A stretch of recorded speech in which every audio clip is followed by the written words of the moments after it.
Hi, I'm Nick, and this is Ortus Regni, which is this free game that I found on Steam. It came up in my discovery queue, of course, and it looked interesting enough for some reason to play, and then for some reason I've decided to make a little video showing what it's like, in case you're curious. Actually has multiplayer in it, so maybe that has some potential. I wasn't going to get too stuck into the rules, but it's kind of unavoidable. And while I was actually making a video of just playing, and then explaining things as it went along, that led to some I guess long pauses. So I just thought I'd just give a quick rundown, like this will actually be quick, rundown of just different cards. So essentially this column here, so this is the deck I've made. I think deck building is actually a really important part of this game in a way, strangely. And with this number of cards, you've got a lot of, and this many possible options, you've actually got a lot of tough decisions to make, especially as you kind of need all of them. So these cards are all lords. Now the thing with lords, though I don't think a mercenary is a lord, well, they're all face cards. The thing with lords, so those four lords, you can allocate them as in charge of a holding, so a castle, or palaces, so everyone starts with one palace. You lose the game if you run out, like if people destroy all your castles slash palaces. And you can actually steal other people's castles or palaces, so sometimes you can get other people's palaces. But you can give them a castle or palace to rule. Your prince, if he dies, then the castle goes back to you. All the others, if they die, the castle does not go back to you, I guess because it gets inherited by someone else. Now importantly, all these lords, in combat, you deal and receive damage, and each person allocates wounds to their own units. Now lords in combat all have one hit point, but they can't die in battle, so they're essentially a free wound to soak up, so you can allocate the wound to your lord. So this is a monk is a 0-1, 2-1 is champion, 1-1 vassal, 1-1 prince. So you allocate those wounds, soak those damage, but then in battle there can be, like, when you get into battle, a random card gets drawn to see what the results of the battle are, and if the others, what is the chance of, so there's 15 cards of normal battle results where both sides receive and give out damage, and there's 3 in those decks. So if attacker wins and 3 defender wins, and if the attacker wins, the defender does no damage. If the attacker wins, and if the defender wins, the attacker does no damage.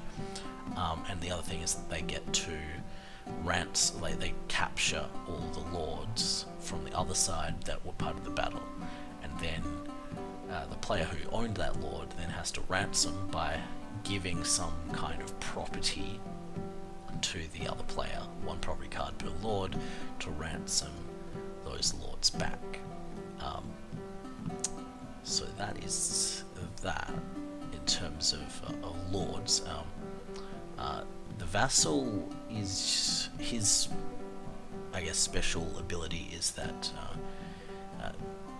these political cards, so these 2 are political attack cards, the target of the attack cards can counter with an allies card, and then that allies card then turns into a kind of conflict of who has the most vassals in their hand, because so that counters, and then so say the enemy put some political intrigue card attacking me, I could counter with an allies card, and then they could counter that counter with a vassals card, in which case I'd need to counter their counter with my own vassals card. And so vassals, that's their thing, they back up political actions. Champions are 2-1, they do more damage, and I think maybe they can be, and also jousting is an important thing, they're good in jousts. And also vassals can be sent as emissaries to Vikings. We'll see the Viking bag in a second. Vassals count as 1 cube and monks count as 2 cubes, and that's actually monks' main point. There are some weird abilities you can use to make the enemy reveal their hand, but I haven't really seen the use for using an abbot to do that. And then so in terms of these properties, you've got cathedrals stop anyone using their princes to reshuffle the decks, so cathedrals do that. Churches allow you to, if you have a church, then that cathedral ability doesn't affect you, and then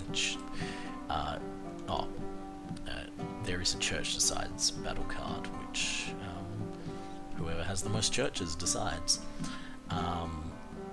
Lands, essentially, when you play a land onto a castle or a palace, then you draw an army card, and you can only, while you have other ways to draw army cards, you can only field as many any of those cards in a battle as you have lands.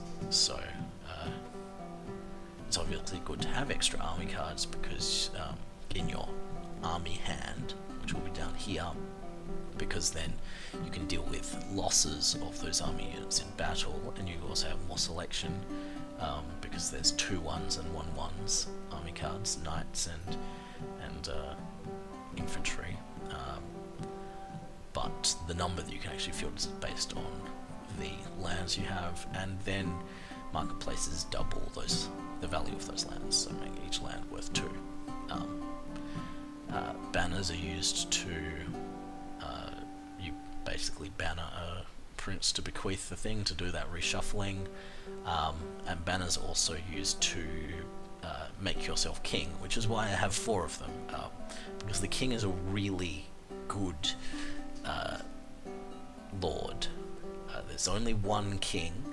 Whoever has the most banners is king, and you have to have at least 2 more banners than anyone. Actually, I think it's whoever has 2 more banners than everyone else is king, and the king cannot be ransomed. Like, he cannot be captured in battle. No matter what happens, he is an automatic.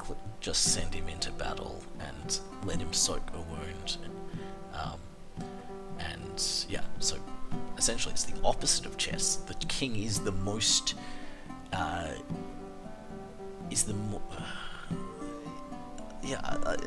king is the cannon fodder in a way.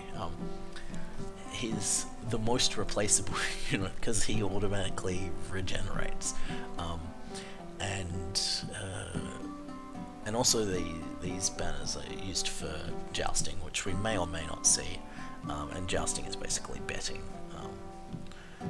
Everyone has to ante up with some land, and if they lose, whoever wins the joust gets to get all the land, and champions are the best at jousting, followed by princes and then by vassals. And mercenaries are essentially a 2-1 unit that has a garrison of 1 unit, so essentially allows your army to be bigger. And I think that's all the cards. The other thing with the king is that everyone has to give you an arm if they have an army deck. like an army hand, they have to give you one of those units from that hand, and then the king gets a garrison of essentially n-1, where n is the number of players in the game. He gets a garrison of that many guards. So in that sense, the king is very powerful, especially in a 4-player game. Now this is the Viking bag. So first everyone puts in 1 cube, and then whoever's colour comes out, the Vikings get placed to their right. The order of turn goes round to the left. And that person also gets to go first. Now, is this a hand that I want to keep? I think that is good enough. Now, every time a black stone like when there's no more black stones back there, then the Vikings come. Every time anyone sends an emissary, 1 black stone gets moved, and every turn that goes without combat, a black stone gets moved. The white stone is simply used to indicate that combat had occurred in that turn. Now, who am I going to put in place in my castle? Or am I going to play a second castle first? I think let's play our lord first. And we are going to go. Yeah. So essentially everyone gets 1 turn, well, 1 action per turn, and then as a free action they can play as many towers as they want. Now towers are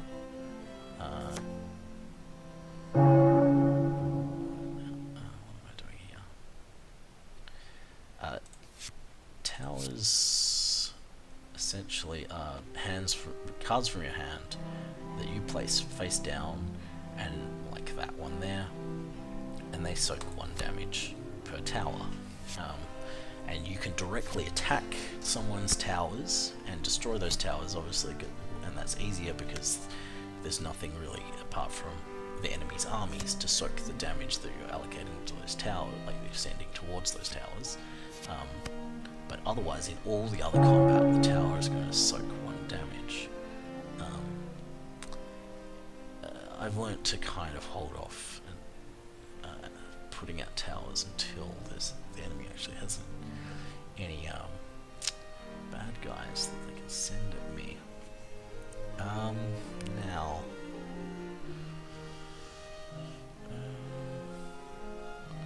I could put yet another lord out, but there's not really.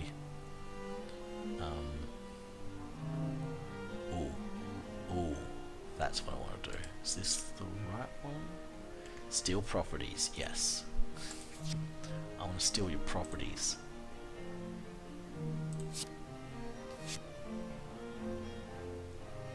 Yeah, and I have the vassals to do it. Yep, and yes. So I'm gonna put that there. I'm gonna put that there. Yay! That was a really successful action there. So yeah, the vassals backed up. So he had an allies card to counter it, but my vassal counters the allies card. And now they are attacking me.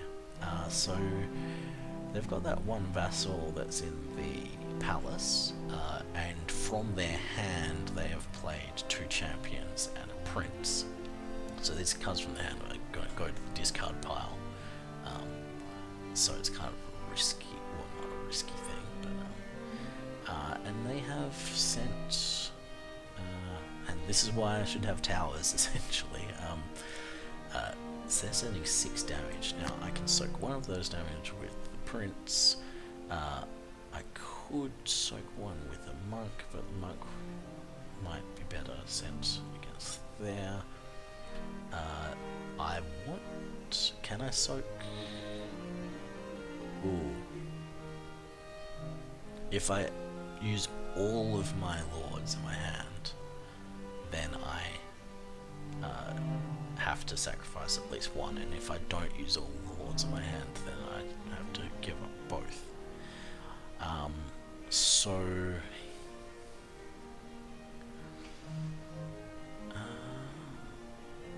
do I want to permanently make myself weak just to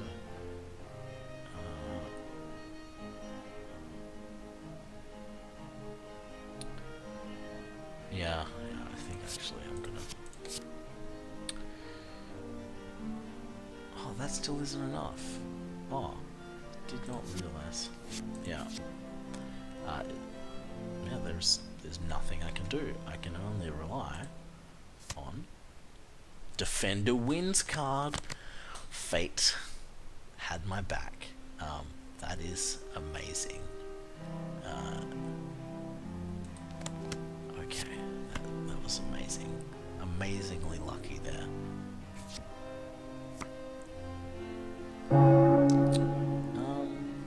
Now, what I want to do now is I want to draw army cards. So I can field 2 units because I have a land and a marketplace, and I can I think this is what I'm going to do here.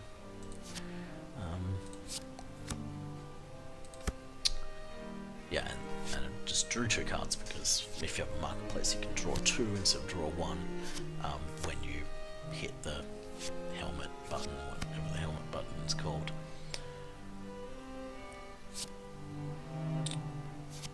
Oh, and oh no, okay, he just bequeathed to his prince and reshuffled his deck.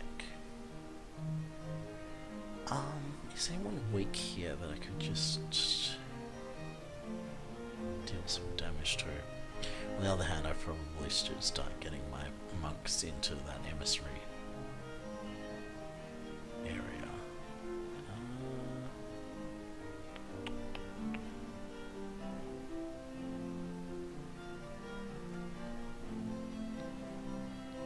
Are they weak? I think actually what I'm going to do is I'm going to put my champion in. Oh, and that's a really lucky thing of an ally. So if someone does attack my champion, because you can use that treasury card thing before, there's like an intrigue card, and the intrigue card can be used to assassinate champions and destroy them. So green won the Vikings, and he used it to attack Red's palace there. Red is particularly weak right now, and I can actually remove them from the game if I want to, which would actually be rather sane.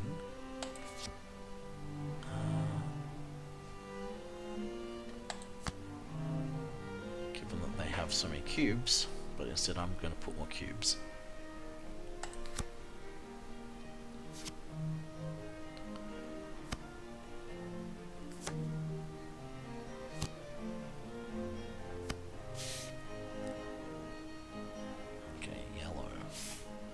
Yellow going to just choose to destroy red? Yes, yellow has chosen to destroy red. Yeah, I mean, I could have used my turn to do that, but it's just, it would have been a waste of my turn, because any of the other players was bound to do that at that point. They're pretty strong right now. Well, at least they have a lot of army cards. But they can only field 1 of them.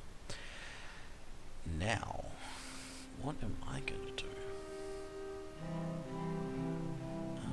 What's the current makeup of the... I guess Vikings. Vikings are really influential in the game. And often at the end of the game, the Vikings, if people have had enough armies to really just kill enough of the Viking units, the Vikings start steamrolling, and then whoever has the most cubes is just going to win. They're just going to kill the other player.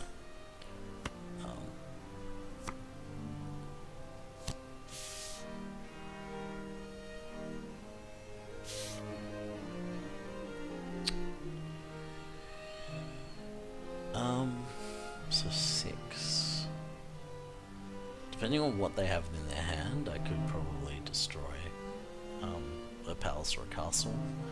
I won't be able to really do that in that case because that was going to soak at least 4 damage. So 2 armies plus 2 towers, and then if they have something in their hand, they can just stop that happening.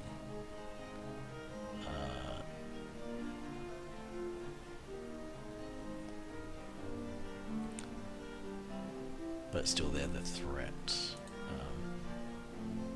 Yeah. I want to toughen, like, weaken them up anyway.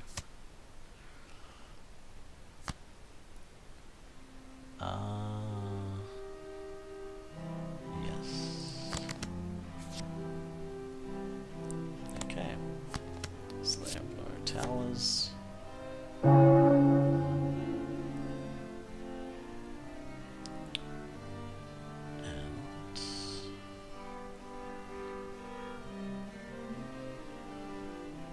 Damage can I allocate? I can currently, so that's 3 damage plus 3 damage, 6 damage. If they can bring 2, soak 2 wounds, and then they just need to soak at least 2 damage from their hand. They can.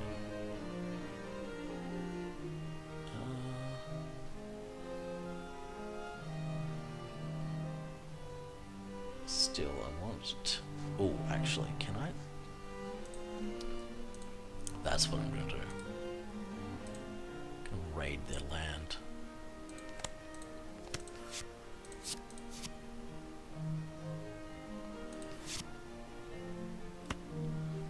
Oh wow! Oh my god, that's really bad. Yes, that is bad. Save him.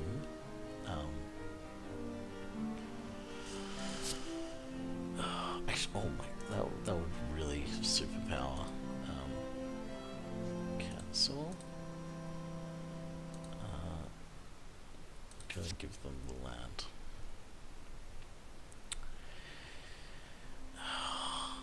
What a terrible situation.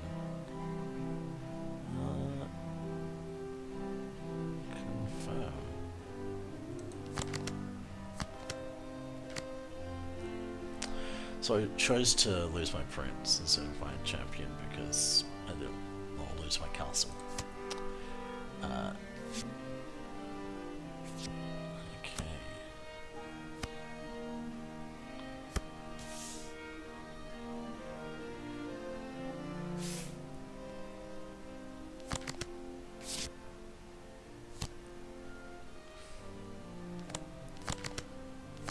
So that was a Church Wins card, which turned into a normal battles card because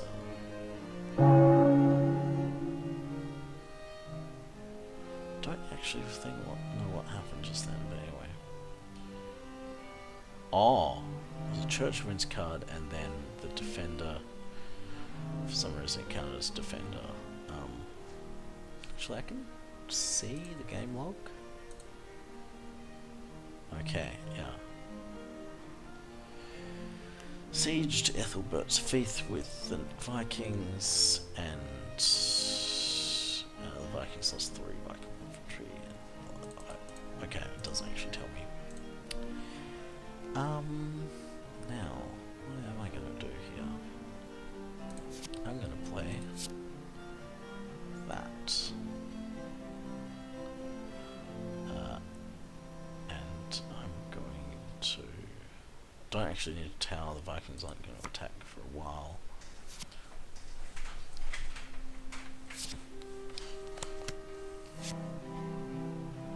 Okay, they're reshuffling.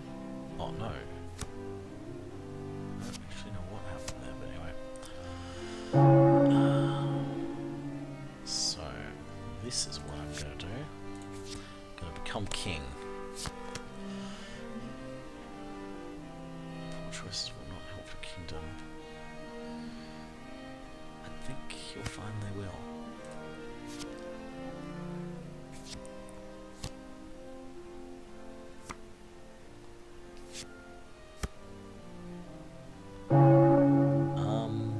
Now.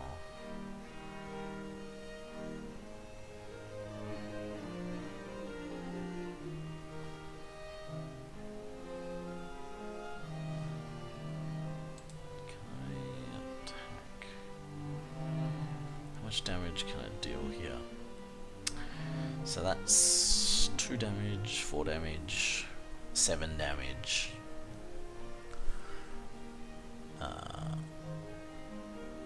Shall we retry? Oh, I can't. Okay, I can only do 4 damage here. I can soak 1, 2, 3 damage.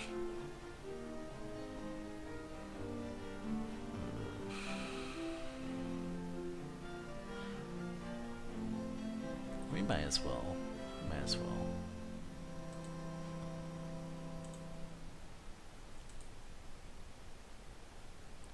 Going to can't send any. No. Well, I could send my prince, like, but I need that prince card.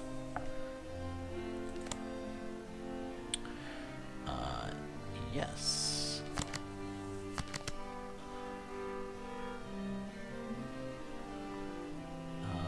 Now. Oh, okay. I really need that land, actually, so I can get my army up and running. Now, who gets to control the Vikings? Okay, and they've chosen to attack him. Ooh, attacker wins.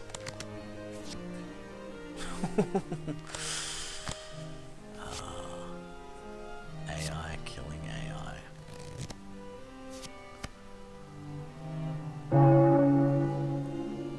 So do I play...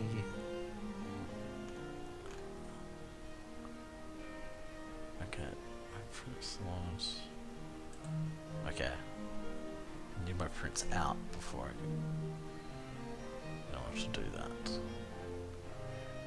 So 4 damage again, probably can take it out if I want. But in a way, that's something for yellow to keep on hitting. So I'm actually going to play my land as my turn. Ooh, 2 knights. And I'm going to...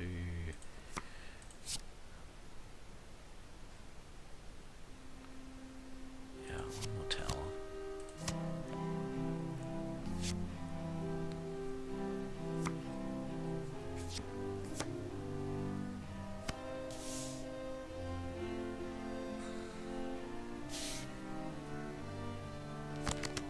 See, yellow's bound to keep on hitting. I don't know whether it's just the easy AI or what it is, but yellow's bound to keep on hitting this weak target here because that's the best use of these Vikings, rather than smashing me, which would severely weaken the Vikings. It would severely weaken me as well, but I guess it's not as good a use for them. I'm going to play my prince so that I can reshuffle my deck in due time. I'm going to actually 4 towers is a big target to attack. I'm still going to do it.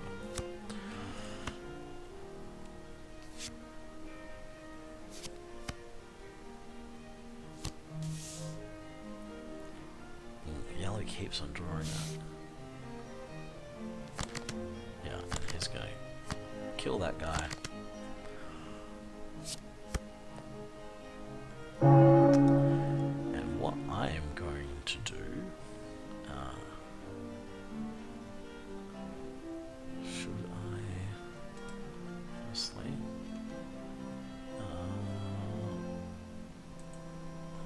so they don't really have any properties to steal. What I need to do is I think take out his towers first. Or do I reshuffle my deck now? I don't think that's as important. Take out his towers.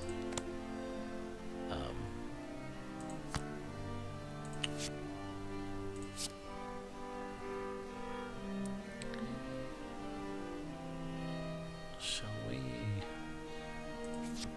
Let's overkill this.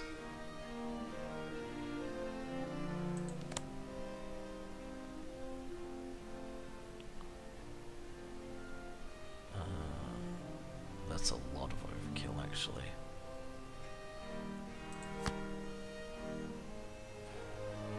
So he's guaranteed to bring at least one wound to this fight, which I can allocate to there. If I bring in another lord, then that then gives me one more thing to stoke before my armies start dealing with it. However, I do have spare knights, so let's confirm that.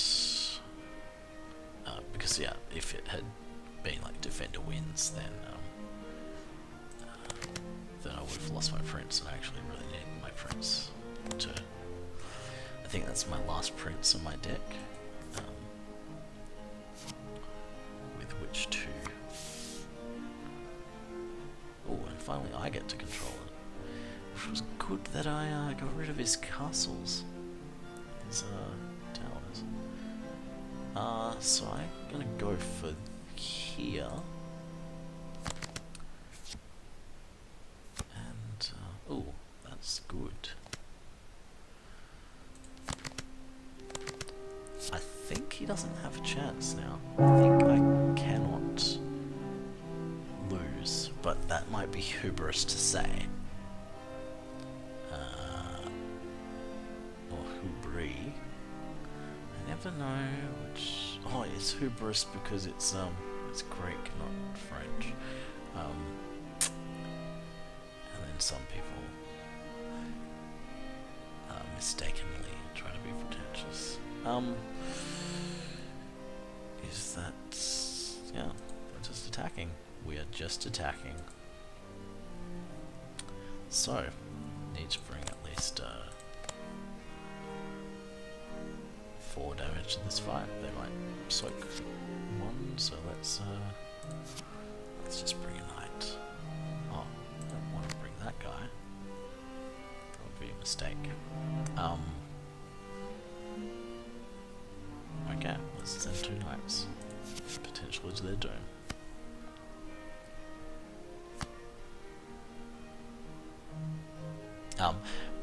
Playing a lord from his hand, apart from, while it would lead to discarding that lord, is still worth it because otherwise he wouldn't have drawn a battle card. Like I would have just automatically dealt damage.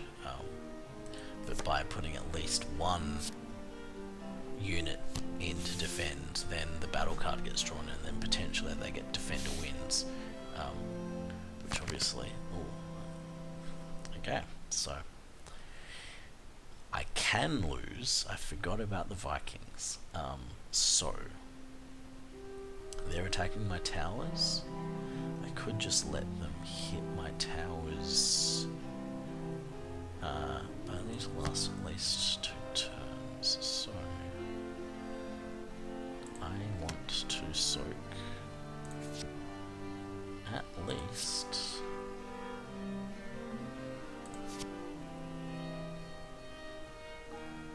4 defense.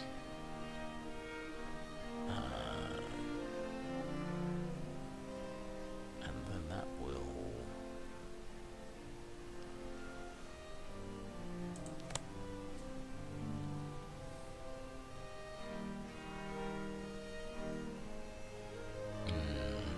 I could do more so than I destroy more bad guys, but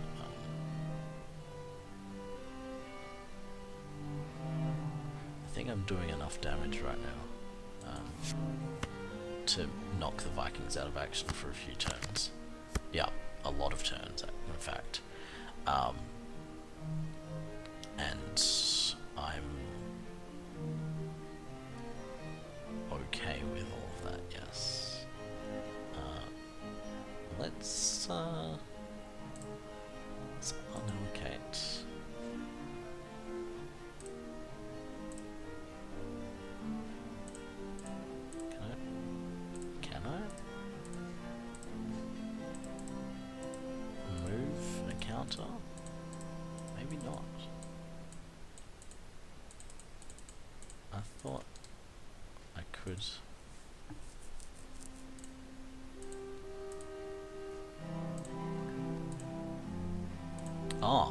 It's allowing me to choose which card I want to put back into my discard pile, and in this case, I'm going to say those ones. I would have thought I would be able to, but maybe not. Guess not. Confirming. I wanted to save one of those knights, but anyway. So, given that it's my turn, let's attack there. Put in some damage. That's enough damage. They're gonna defend. Oh, they get defender wins. Oh no! But my king is unable to ever be captured in battle, so that's why you send a king to do the job. If I'd sent my prince or my champion into that, then they would have got captured, and then I would have had to ransom them. But I didn't, because I didn't. Run out of cards soon. But they're gonna run out of life soon, so do I reshuffle now? Give them one more turn to recruit? Or do I attack? I think I attack. I think even if they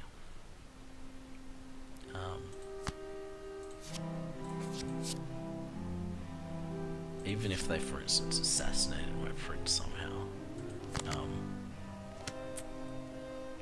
because I have this champion in my hand, I'd still be able to deal enough damage to destroy their last castle.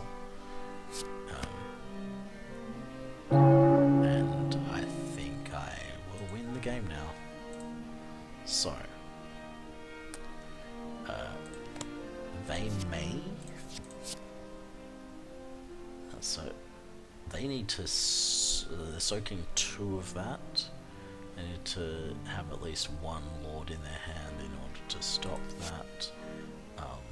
Let's just put a champion down to guarantee victory. And I win. So that is Ortus Regni. Maybe that was interesting to you. Maybe you want to download this free game and play it, or buy the game in real life, because that's how they've monetized this. They have a free online game, and then anyone who wants the actual board game has to buy it with real world dollars. This is essentially a very classy ad for a board game. I'm not sure. I don't like this art. I like the art, but I don't like the fact that it's supposed to be about a Saxon earl, about Saxon earls, multiple, plural, and this is all Renaissance, all high medieval art, except for that, and probably the battle cards. The battle cards? Not the battle cards. The